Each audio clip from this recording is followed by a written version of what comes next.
Hey, it's Victor from your Queer Study Guide. All alone today. Riley's gonna make her own video about this topic, and I'm here to tell you about my experience being queer, my journey through queerness, I suppose.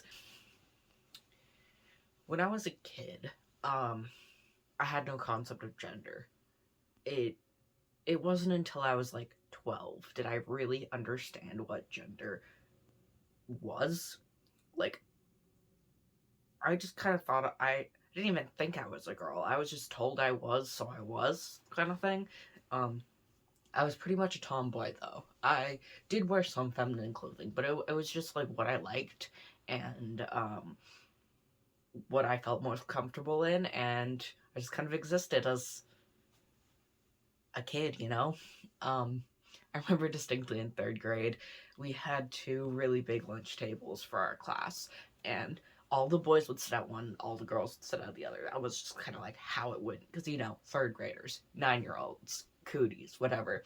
Um, and I remember getting really annoyed at the girls in my class because I didn't like what they talked about at lunch. So I sat with the boys for like the entire school year, and no one gave me shit for it, or gave me crap for it, surprisingly. But um, it was stuff like that through my childhood of preferring to hang out with the boys. But I never had a lot of guy friends.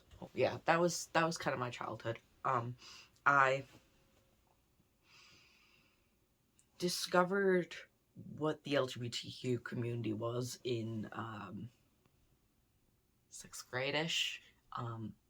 About when I was 13, I joined an online forum called the Young Writers Program for NaNoWriMo, National Novel Writing Month. And it was a place for young writers, and I learned about the queer community there, and I went, oh, interesting, and did my own research and learned about all the different identities, and started like thinking like, huh, something about me doesn't fit into the cisgender heterosexual narrative here. But it took me a long time to figure it out. I went through so many identities, but that's not really something I feel the need to get into. Um, and then I remember at the kind of the end of seventh grade, like that year, it was what, 2018, beginning of 2018. I was like, something about my gender is funky. I need to explore that. But I was going to Japan on an exchange trip that summer between seventh and eighth grade, and I was like, that is future me's problem, and I put it off to the side, and I ignored it till I started eighth grade. And so eighth grade is when I really started experimenting with how I present myself, and how I express my gender. I cut my hair short then. I mean, it was a chin length, and I cut it into a pixie cut or whatever. And I started, wearing flannels and doing the, stereotypical um, young queer person outfits, because I was like, I don't know what else to wear. I was I was trying to grasp onto somewhere to fit in, because I didn't understand myself. Um, and then within that year, I very quickly came to realize that I am not cisgender, and then I identified a lot with the term non-binary. I don't really as much, simply because I don't like it for myself. It's not quite right. But when I was in eighth grade, that's definitely what I thought fit me the best, and that's okay. Our perceptions of our identity change with time. Um, and then at the end of eighth grade, I came out to my parents because I wanted to go into high school being myself. Um, I couldn't I couldn't stand thinking about going into high school not being able to express myself fully. Um, Granted, I probably should have put more thought into telling my parents, because like I didn't know how they would react. I kind of assumed they wouldn't do anything um, dangerous to me. I wouldn't be in danger or anything. And I was right there, but I didn't know that for a fact. So, if you're coming out to your parents, make sure you're safe. Seriously. My mom was very worried, but she's always been very accepting. often very confused, but she has put in so much effort into learning about the queer community and about me, and she continues to do so. She still doesn't understand a lot, but she tries her best, and she has an open mind. That's kind of all that matters. Um, my dad, on the other hand, I won't go too in depth. It's not really something I care to talk about, but he accepts me because I'm his kid. He's not really an ally though to the queer community, but he's I'm his kid, so it's like he has to accept me, kind of thing. And I started going by Max because I hated being called my birth name. I just remember at the end of 8th grade, I would write just my last name on worksheets and stuff for classes. My teachers were like, "Why do you do this?" And I'm like, "Oh, I feel like it." But yeah, I started going by Max. I knew it wasn't my name, but I needed something else than my birth name. So I went by that for a while. I also started out using just they them pronouns. I've experimented with they them, they he they, whatever. And I've determined that they them is close enough. It fits me close enough. I could probably get closer with neo pronouns, but I just don't feel the need to. I keep he in my pronoun set, they he, because I want, like, how people usually take that as they'll either use they or he, or they'll switch it up, and that's okay. But I guess it's more like using he him pronouns for me isn't misgendering me, because I fall into the masculine side of the gender spectrum, kind of thing. And it's better than she her, anything but she her, basically. So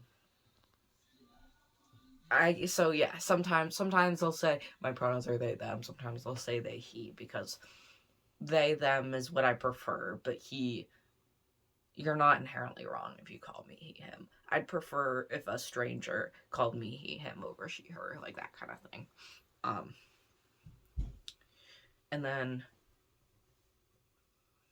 I never faced too much backlash in coming out as trans.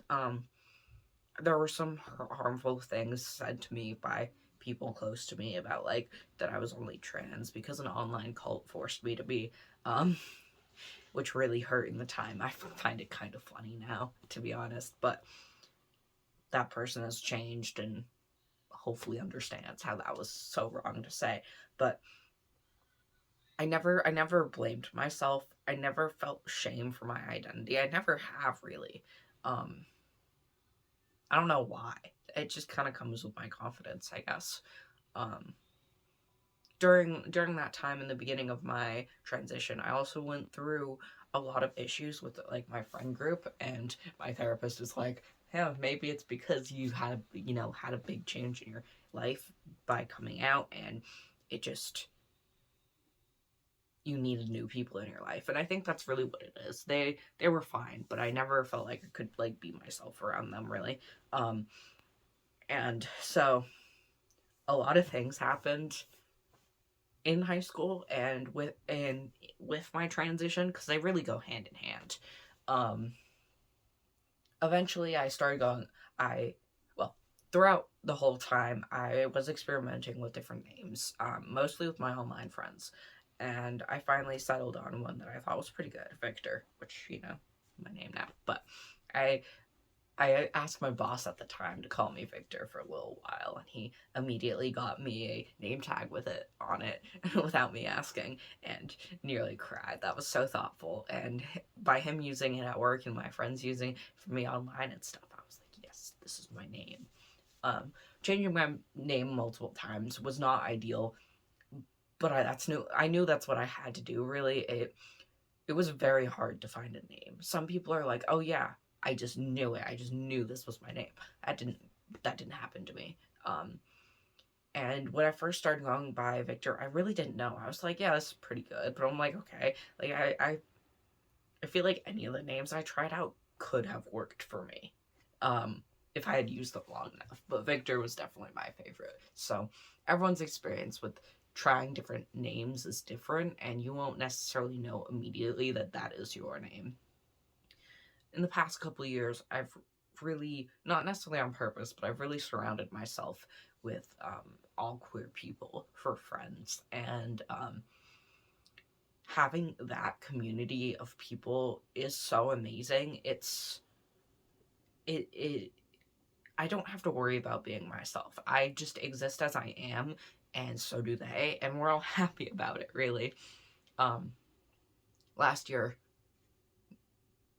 last September, I went to this weekend art camp thing with a local that was sponsored by a local queer nonprofit, and so everyone who went to this art weekend were all queer. And let me tell you, that was the most amazing experience I have ever had. Everyone was so accepting.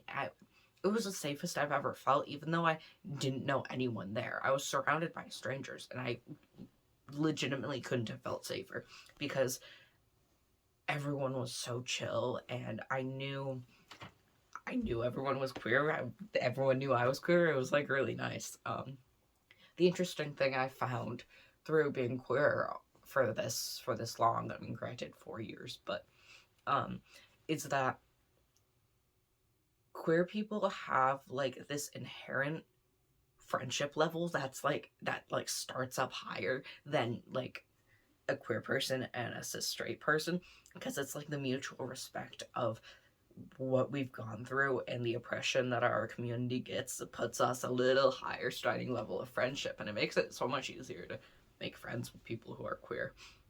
I started testosterone last June, so I'm about 11 months on T next week, and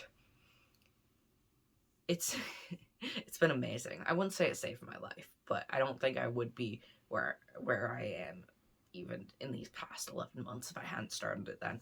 I started a little before my 18th birthday because I had been, since I turned like 17, I was asking my parents about it, and my dad was not on board until I think he kind of, gave up and realized, maybe not gave up, but realized that it would make me happy and that's all that mattered. So he eventually said, okay, in 6 months after this school year is over, after you've gone on this trip to France with the school and all this stuff, you can make an appointment. You can start TL, sign the papers. So um, I did this whole process through the local gender clinic. And honestly, it was really easy for me, but I think that was only because my dad put in that mandatory waiting period. So I had to have, appointments with the social worker, and I don't know how many were required, but I had enough by the end of that 6 months that it was easy enough to start T. Best decision I've ever made. I could have waited till I started. I could have waited to start until I turned 18, but I didn't, and I'm happy about it.